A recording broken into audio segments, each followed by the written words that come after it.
Welcome back. So I'm very happy to introduce our next resource person, uh, Mrs. Bhuvaneswari Ramesh from the School of Music Therapy. She is currently an assistant professor at the School of Music Therapy, ISCM SBV. She has a postgraduate diploma in music therapy, MSc in medical music therapy, and is also pursuing her PhD right now and in the brink of her completion this year. Her works consist of supervising and guiding postgraduate students of music therapy through clinical practice, research, and publication. She has a fellowship in palliative care and has represented for 3 years in a row for the NAPCAM Indian Association for Palliative Care. Currently guiding a student with the study in oncology and is a part of organizing music therapy workshops with a hospital in Singapore and Pallium, India. With experience of over 10 years under her belt, clinical practice falls across clinical areas that includes obstetrics, gynecology, pediatrics, neurosurgery, cardiology, surgery, critical care medicine, caregivers of patients in the hospitals, and dialysis. Within the community, she has worked along with geriatric or elderly.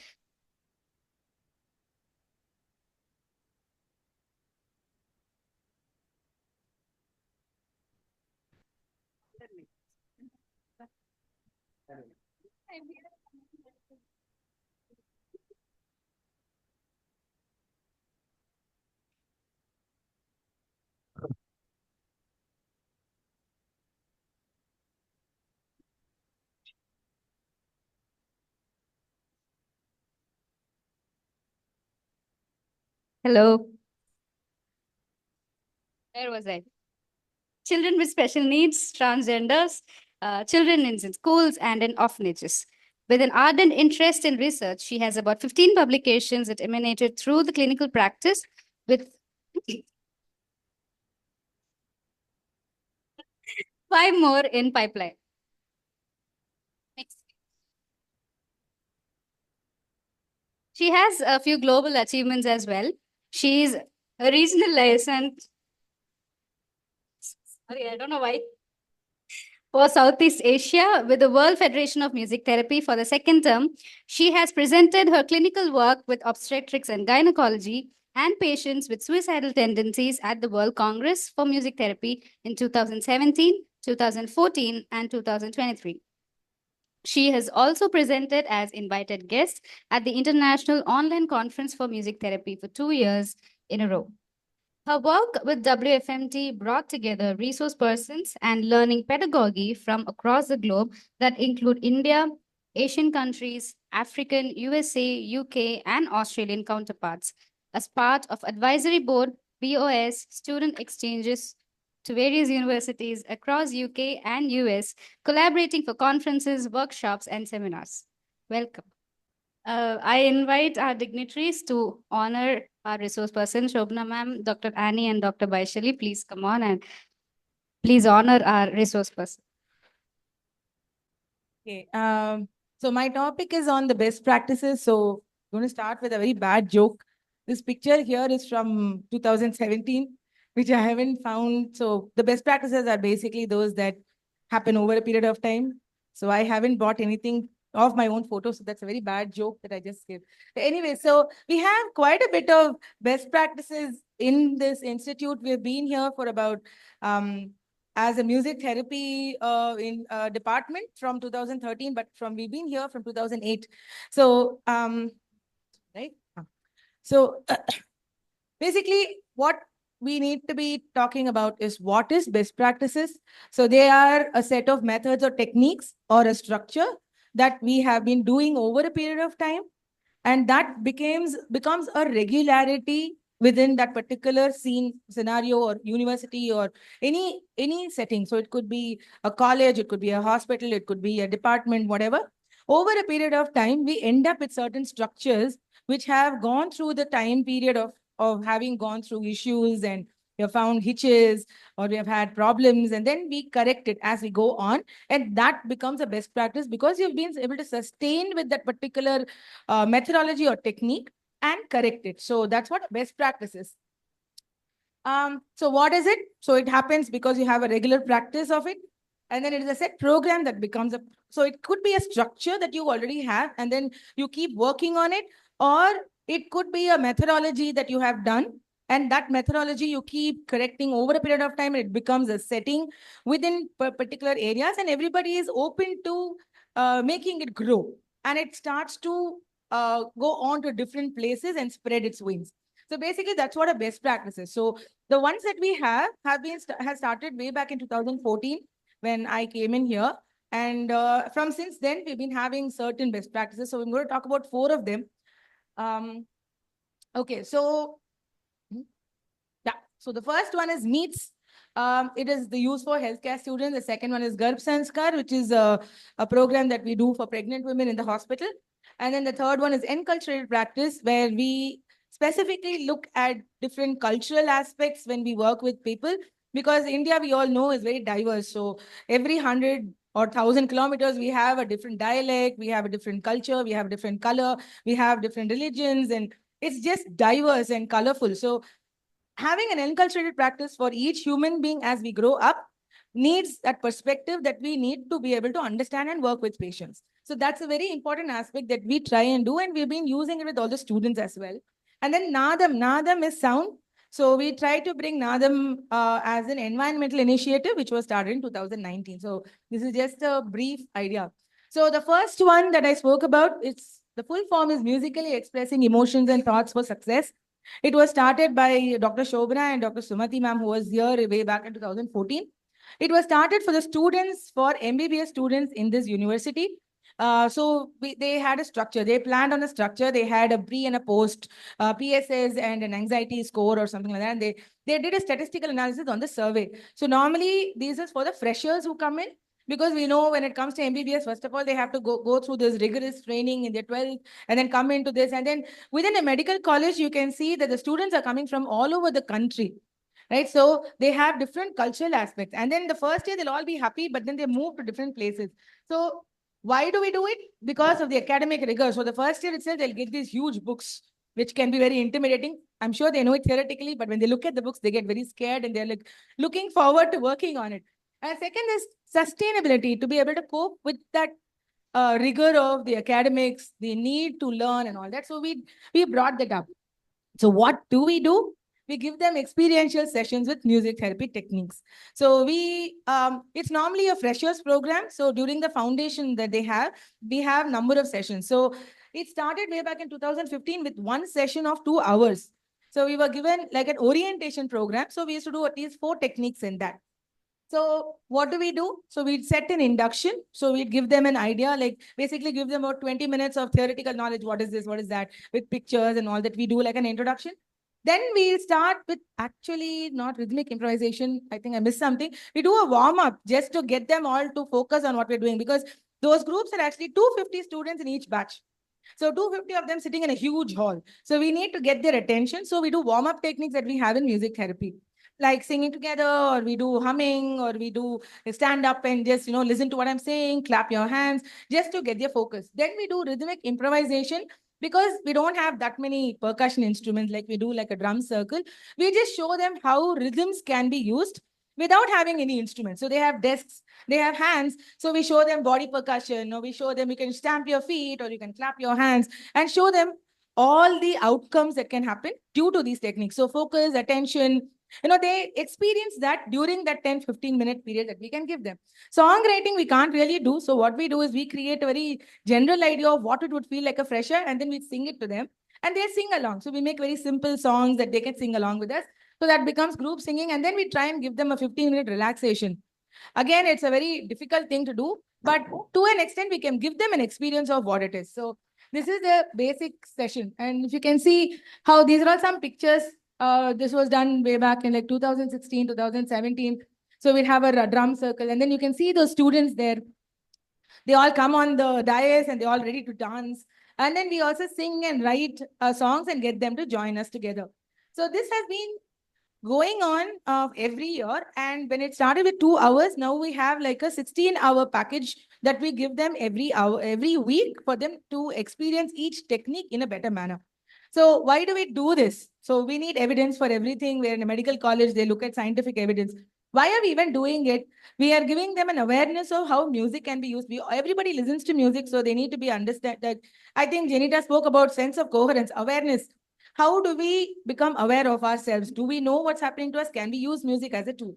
So that is one. And probably in the future, they will know that this will be useful. And we're looking at how we can create awareness for music therapy through them in healthcare. So the acceptance of MT. Yeah. Okay. So we started with MBBS, but then a couple of years later, they started with the dental college. In this university, we have MBBS, dental, nursing, allied health sciences, physiotherapy, pharmacy, and all of these institutes. So we have been slowly being called. And this year, we have done all of these sessions, and all those students also get the experience of how to render a session for them. So scientific evidence and the uniqueness, what do? We have copyrighted the program, and then we have presented it in places. We're trying to publish the statistical data that we have because of the survey that we got from them. So basically, this is the outcome based. We're trying to do everything as outcome based, evidence based practice. The next one is Garb Sanskar. Garb Sanskar, basically, it's a very traditional thing. They don't look at it from the musical part, but it basically means you're teaching the child in the womb. So we all have heard, I don't know how many of you would have heard that in our culture, they would say you should not listen to bad things, you should not shout, don't see horror, don't fight, don't think negative, do religious things, go to temple. Where we have a particular ritual where they wear bangles in the 8th month. They say sound of the bangles is good for the hearing because the child's auditory system grows first. And towards the end, they say these bangles are, and they wear glass bangles, not metal.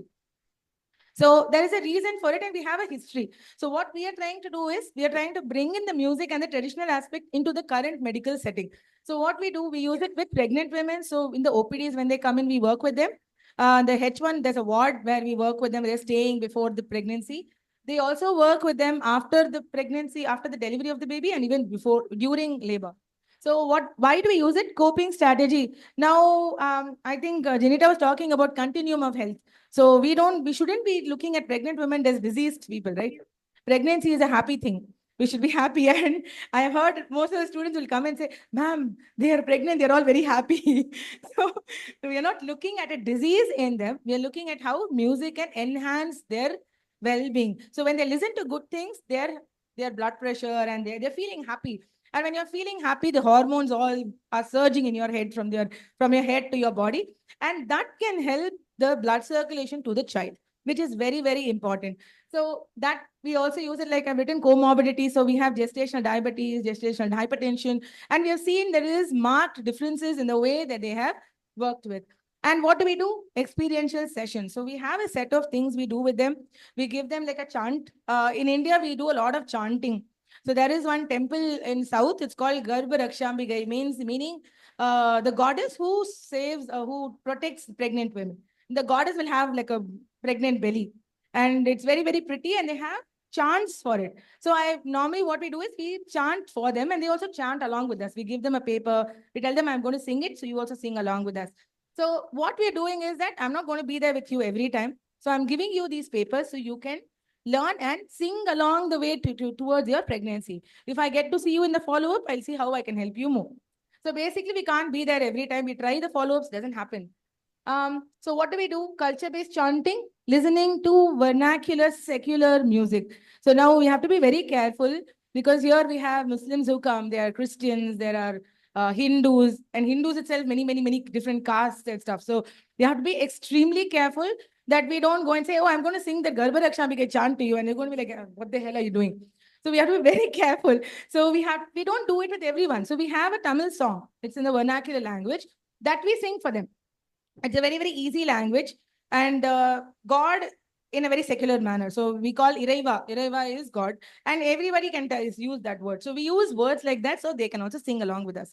So breathing with music, we tell them. So through that process, we also educate them as to how breathing can help them through the process. In labor, they're going to ask you to breathe in and push. So probably teaching them how to do deep breathing along with music can help them to work on the physiological parameters. It also helps with blood pressure, helps them in in the 7th, 8th month, they're going to have indigestion. So we tell them that you can sit in a particular manner. So treating them awareness of it. Group singing. So once we give them the paper, they all sing along. We also give them instruments so they can play. we play an instrument or we also hum for them at the end. So we're giving them all of these experiences for them to know. I have written meets. Just realized that I've written meets instead of Garb Sanskar in that circle. Anyway, so the advocacy and awareness is giving them music for self-care. So they can use it on their own also, how to use it. And then we give them during antenatal labor and postpartum. The acceptance is that they understand that it is not just my physical, it can also feel good. I can also work along with it and take it through the pregnancy. So we have done presentations and there are quite a bit of publications. So if you can see, that is where I'm singing. We started this in 2015. And this is one of our students who actually worked in labor. We don't take any pictures there because it's quite vulnerable. But this was taken by one of the doctors there with the consent of the patient and the caretaker. So we also play music and are there next to them to help them. Uh, I don't know if it's fortunate or unfortunate. I didn't want to work in obstetrics, but all of these papers were done by me. And for my PGDMT, I found that there were more women in the pregnant ward. So I took that as my study. And then my master's also I ended up doing with pregnant women. So I used culture-based chants during labor pain. The first one was pre-hypertensive women in pre-delivery. And then the one on this right-hand side is the lactogenic aspect. There's lactational levels with preferred music. The one below that I have done with the PhD study where I did a review paper on how it can help the endocrine system. And the last one is on the prolactin levels. So we know with lactation, prolactin, and oxytocin are major hormones, though there are many others. So the study actually uses that. So I have started from the physiological, then I went on to perception, and then I've gone on to endocrine, hoping that scientific evidence can become more robust. So next is enculturated practice. I don't know how much time I have. I'm going to keep looking at you. So enculturated practice, like I said, we need to be very careful about the cultural aspect. So when we do a lot of documentation, we ask them, what do you like? What was your childhood like? What kind of music did you listen to? And then give them the space to talk more so they can know more about them and be able to help them through that process. So learning to use music with cultural diversity aspects, even music, apart from music, because that's what we're going to ask about. But we need to be using language, religion, food, society, environment, financial status. We are in a rural area, so we cannot expect them to have a phone and say, okay, you know what, I'm going to give you recorded music, go home and listen. They cannot do it. They are farmers and bus drivers who don't have the ability to do that. So understanding their level and giving them music that is feasible, understanding that and it makes it also easy for us that we can catch hold of them and tell, just listen to what we are doing, and then they listen and get through. But the problem is not the patients here. This enculturated practice is for the students of music therapy, because we come from different parts of the country. Now we have people from Bangalore, we have Maharashtra, Nepal, and last couple of years we have had students from South Korea and Bangladesh as well. So they don't absolutely no idea of culture, nor the language that we have to speak here. Now I think Priyanka there actually spoke about how it was important that language is important. We talk about music going across language. So if we have to talk to them and get the information, then we have to know the language. So for that, what we do is we do a lot of role plays. We have a book that was written. So I'm going to go to the next slide that will show you that. Okay, so after this. So anyway, the advocacy, the awareness is the importance of understanding culture in the context of therapy, ability to empathize with the patient. You're always looking at the patient. It's not about me and not knowing the language. You somehow find a way to talk to them. Process of learning to become the therapist from the musician. So I know music is not important at that point. So if I am a great musician, I am not going to go there and sing aesthetically because they are not going to like it. It should be palatable for them. They should understand what you're singing. They should be comfortable with what you're singing. If I'm going to go there and sing a raga, like and all that, they're not going to live. Like, what are you doing? Types. We are going to give them what they need. So it's about us moving on from that human being who learned music to becoming a therapist. Then the acceptance is that your experience of learning adaptation to various human behaviors, understanding the diversity and the similarity. So we are all different people. That's one understatement that we give. Everyone is different, but we also have similarities, right? So understanding that happens over a period of time, but that's what's very important. And also, like, I might like a music very much, but then I'm in the hospital right now and I'm in a lot of pain. I don't want to listen to that music. So you can't force me to do that. So we have to understand, and that is where empathy comes into place. So no, most of them come back and say, no, ma'am, they didn't want to listen at all. And there are people in palliative care who said, what will I do with music? I'm going to die. I'm in a lot of pain. I don't want to see your face. And that's where we need to understand that it is not them having a personal vendetta against us. It's their situation. So you have to understand that you can't take that seriously. You have to be okay with it. Even if they just want to listen to you or just want to talk to you, I think that's okay. So, oh, you know what? I planned this, but I can't do it. Is not the problem we should have. And to take music effectively, learning to accept and I forgot, I think, learning to accept and to move on and try different things that you can. So the scientific thing is that we have a book written by Miss Janita. She's a language pathologist. She knows that coding as to how to write a particular language in that particular code and how to learn that. So, so this is a copyrighted book that she has. So those are pictures. So now that's actually Sarang, who's a South Korean. She plays the didgeridoo, which is an Aboriginal Australian instrument, and she's playing that to a rural farming lady in a rural area. We have a rural center.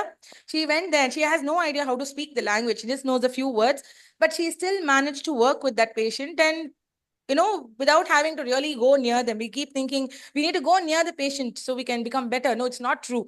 How do we do that? That was very interesting for her. And she had great difficulty for the 1 year that she was here, 2 years.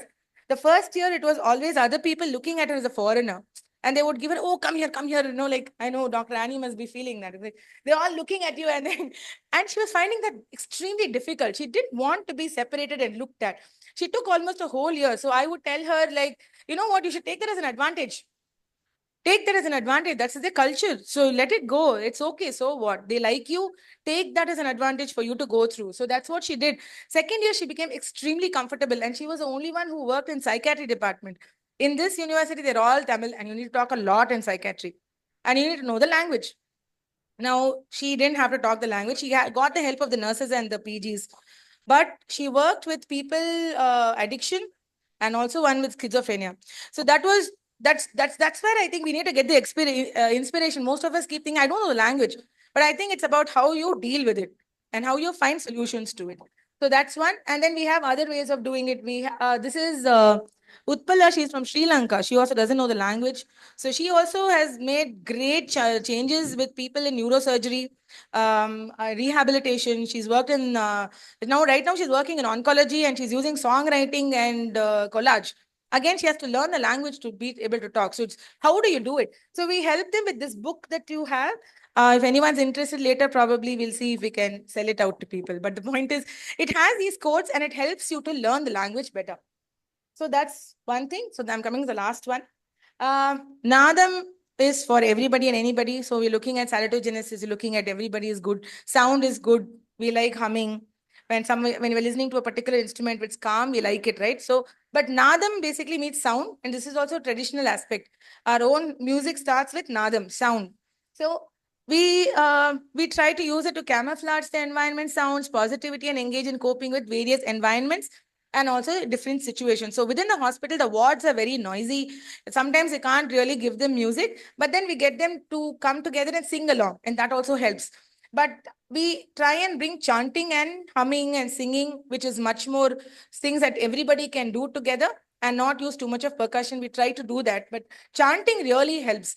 Just the sound of ah or or oo, whatever, really helps to bring people together because we don't have to look at the aesthetics there. It is just the sound and the ability to elongate and stay together. So here, like I said, what do? We use culture-based chants and sounds. It could be vocal or we could use instruments. So why is it? It is for self-care. We can use it with any group, anywhere. Experience, the acceptance is that they all understand all of the different aspects. The experience that you give them, they understand. I am feeling calm. I didn't have any thoughts. I'm feeling better. I can feel vibrations in my body. So these are all feedback that we get from them. And the ability to use it for themselves. That's where self-care happens. So we trademarked the Nadam logo that we created to use for everybody. We have used it in healthcare, schools, with elderly people. We have something called Tirukural. There are all these two-line poetry written by Thiruvalur. And he has written different philosophical aspects on education, on family, on attention, focus, everything. He's got like thousands of those two-liners. And we use 10 of that to teach for children because it talks about education. So if you do this, it will be good. And they have that in their curriculum as well. So it's easy for them to learn it that way because it's musically set to a very simple chant tone. So we are trying this is where we went and we taught them this is the preparation of what we do. We go to the school and we teach them those chants. And then we got them into the university. You can see all of them sitting there and they all chanted and sang for us. So we call that Balanadam. Balanadam means children. Nadam is sound and then sound for the children. And then there, if you can see that one on on the left hand side is which the students here in dental college. So it was a regular thing. We had to go every day, teach them. And they were all like, oh, we chant, we don't like it. But then at the end, they all liked it at the end of it. So the problem is the process of it is very difficult and finding very boring, but the outcomes are very interesting. And we go and we like doing it at the end of it when there are 100 of us saying chants and it sounds beautiful to our ears. Um, so yes, thank you. So thank you everyone for listening.